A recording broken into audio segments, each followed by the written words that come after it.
সীমান্তে যুদ্ধ আর আকাশে ড্রোন নয়, এবারে রাশিয়া থেকে বার্তা এসেছে পরমাণু অস্ত্রের ছায়া ঘিরে। রাশিয়া যে কোনো সময় ইন্টারকন্টিনেন্টাল ব্যালিস্টিক মিসাইল বা ICBM দিয়ে সরাসরি হামলা চালাতে পারে ইউক্রেনকে লক্ষ্য করে, যার রেঞ্জ 10,000 কিলোমিটার পর্যন্ত। অর্থাৎ এই ক্ষেপণাস্ত্র দিয়ে কেবল কিয়েভ নয়, পুরো ইউরোপ পড়তে পারে হুমকির মুখে।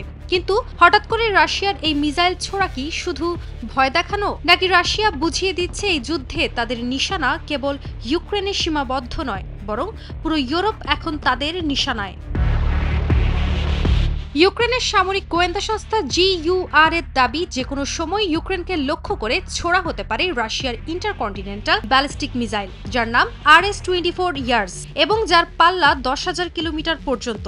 আর এই 10,000 কিলোমিটার রেঞ্জের ক্ষেপণাস্ত্রের মহড়ার ছলনায় আতঙ্কে রয়েছে ইউক্রেন।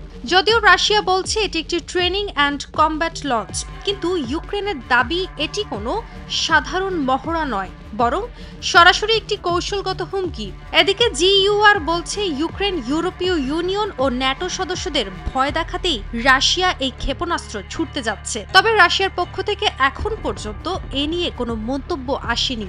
বিশ্লেষকরা বলছেন এর কারণ হতে পারে পারমাণবিক মিসাইল সংক্রান্ত প্রশ্নগুলো রাশিয়া সব সময় সেনা গোপনীয়তা বলে এড়িয়ে চলে। তবে ইতিহাস বলছে এই ধরনের ক্ষেপণাস্ত্র ছোড়ার পর রাশিয়া সাধারণত বিবৃতি দিয়ে গোটা বিশ্বকে বার্তা দেয়। এদিকে ইস্তাম্বুলে তুরস্কের মধ্যস্থতায় গত 16 মে প্রথমবার মুখোমুখি বসে ইউক্রেন ও রাশিয়ার প্রতিনিধি দল। এই বৈঠকে দুই দেশ 1000 যুদ্ধবন্দী বিনিময়ের ব্যাপারে সম্মত হলেও যুদ্ধবিরতির ব্যাপারে কোনো চূড়ান্ত সিদ্ধান্ত আসেনি। পশ্চিমা বিশ্লেষকরা বলছেন, শান্তি আলোচনার মধ্যে যদি রাশিয়ার মিসাইলের মহড়া হয় তাহলে সেটি একটি স্পষ্ট বার্তা, আর তা হলো রাশিয়া আলোচনায় বিশ্বাস করে না, চাপে রাখতে চায় পুরো পশ্চিমা বিশ্বকে।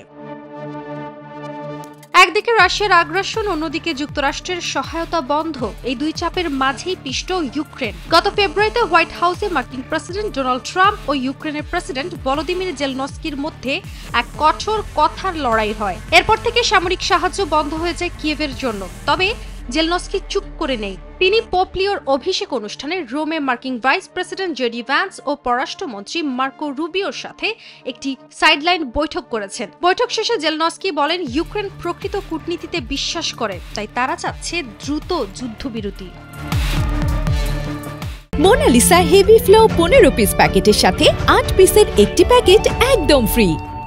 অন্যদিকে এই আলোচনার মাঝে 18 মে ইউক্রেনের ইতিহাসের সবচেয়ে বড় ড্রোন হামলা চালায় রাশিয়া। মোট 273টি ড্রোন ছোড়া হয় এক রাতে। এই বিষয়ে কিয়েভ জানিয়েছে এই হামলায় একজন নারী এবং বহু বাসস্থান ধ্বংস হয়েছে। সমরবিদরা বলছেন এই হামলার মাধ্যমে রাশিয়া বোঝাতে চেয়েছে তারা কেবল মিসাইল দেখাচ্ছে না, বরং বাস্তবেও এর ব্যবহার করছে। বিশ্লেষকদের মতে RS-24 ইয়ার্স ক্ষেপণাস্ত্র মহড়া কেবল ইউক্রেন নয়, পুরো ন্যাটো ও ইউরোপের কানে ভয় ঢুকিয়ে দেওয়ার এক কৌশল। এছাড়াও আন্তর্জাতিক বিশেষজ্ঞরা বলছেন ইউক্রেন তো যুদ্ধ করছে, কিন্তু মূলত রাশিয়া এখন যুদ্ধ করছে ন্যাটো ও পশ্চিমা জোটের মনোবলের বিরুদ্ধে।